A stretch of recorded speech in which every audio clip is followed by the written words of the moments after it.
Let's talk about Girl and a Gun. Okay. So again, I got hooked up with Robin. Yes. Again, it was about 5 months ago now. And aside from what I could read, right, or listen to maybe through a podcast or through, just reading websites or talking to people that had an experience, I'll tell you, here's what I got from Robin right away. She is all business. Yes. She is all business. She's very smart, very confident, very competent at a lot of things. Yes. One of those things is business, and one of those things is community building. Right. And I think, again, there's a lot of men out there that would love to have a community like what Girl and the Gun has been able to build, and they won't be able to do it because there's too many things that get in the way, some of which we've already covered. Yeah. So this organization is very large. It's doing a lot of cool things. So I want to talk about it. So I'll let you start with wherever you want to start with Girl and a Gun. Because you've alluded to a few things, but talk about it. I want to just say one more thing about Robin is that Robin is also, she's not all business. Okay. She's all woman. I don't know how to explain it any other way. So Robin, she remembers you and remembers the conversations she had with you a year later. Okay. So,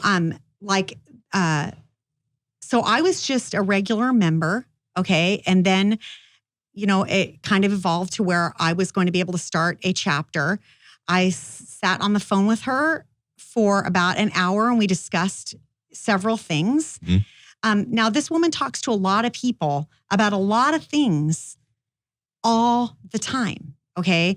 So the next time I need to talk to her, she recalls everything that I said to her, everything that, and the next time we see each other face to face, she picks me out of a crowd and says, "Oh, Tamara."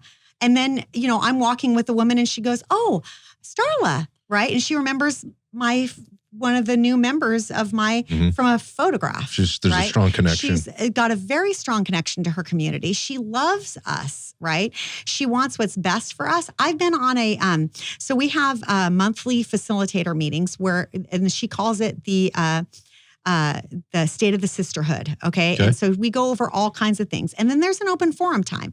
And I recall one time where there were some ladies that were upset about some big change that had to happen. Change will do that. And some people were really upset about it. And she sat there it's a Zoom meeting. So all of our faces are showing. And she is listening to these ladies with their complaints and she's taking it to heart. And I actually feel like I fell in love with her at that moment because you can always know somebody by the way, it's like, I don't know how to explain it another way. It's like everybody walks around with a little cup, right? And, as long as nothing's bumping us and our cup is just fine, right? We're all really nice, right? And so I had never really seen Robin bumped. And Robin was bumped on that day, right?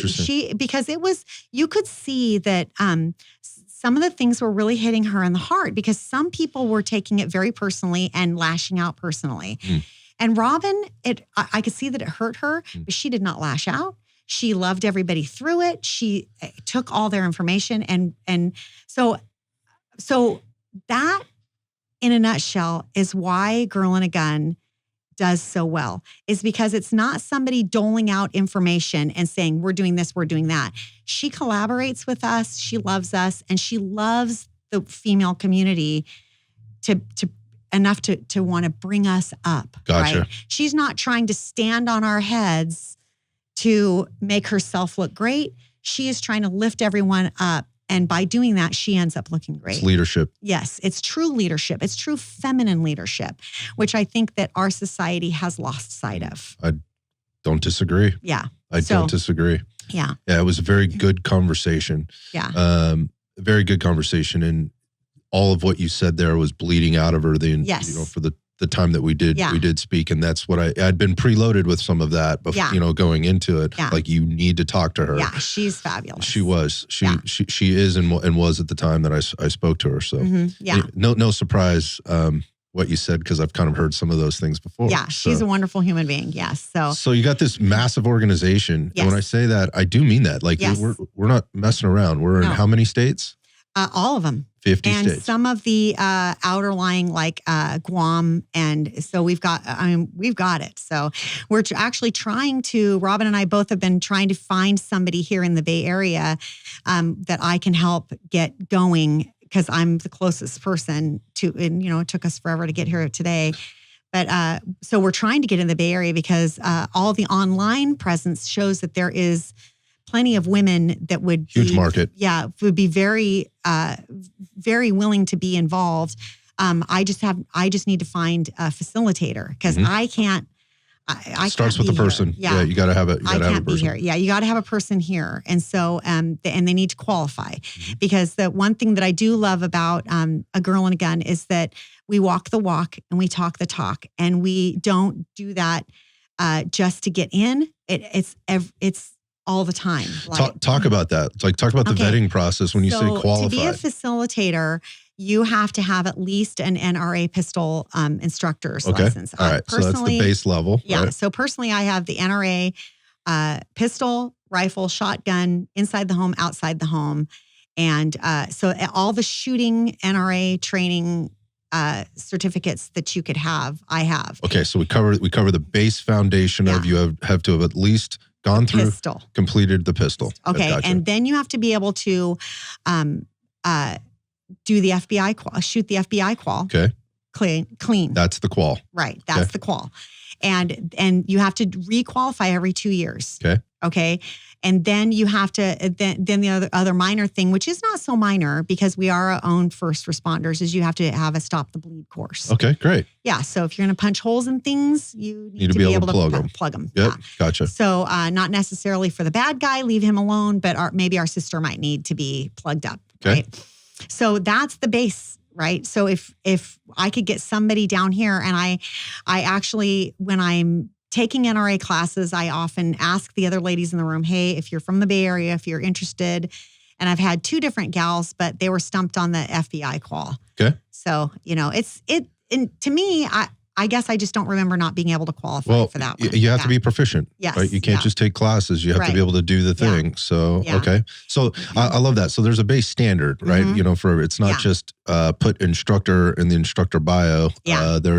There's something behind this, some meat and potatoes behind it. Okay, I love that. Yeah. All right, what else? So you've got some basic qualifications. I understand many of you, and you just mentioned, compete on a regular basis. And I would imagine that's kind of part of the culture, right? It is. I mean, there are some ladies that just don't have time, and I can't do IDPA or USPSA because they are either on Saturdays or Sundays. I work on Saturdays, and Sunday's kind of my family day. Thing. Yeah, it's a thing. And so there are other places that I compete, combat action pistol matches, those kind of things. Okay. And so that's what I do. I actually won last year. So, oh, good for you. Congrats. Yeah, it was kind of fun. Was that local? It was in Lincoln. Oh, okay. Right on. Yeah. So, that was a fun competition. Yeah. Yeah. The whole competition thing becomes a challenge. I mean, I talked to a lot of law enforcement officers that have shifts where they're like, I will have to take a day off of work and not get paid to go do this. If I'm going to do that, I really need to be spending time with my family. Right. In other parts of the country, like example, Arizona, I have a lot of friends that live in Arizona. Man, you can get to a match 5-6 days a week. There's something going on, right? In middle of the day, not so here. Not very much. And that's a tough thing, like just access to do that here. Yeah. Like in order to shoot like USPSA, we're out in like Oakdale, and then there's some that happens in Richmond, but Oakdale for me is going to be an hour and a half, and that's a Saturday. So I got to get that's 3 hours just in drive just time. to get there. Right. And then you're there all day long. Right. And then it's a commitment just to get there.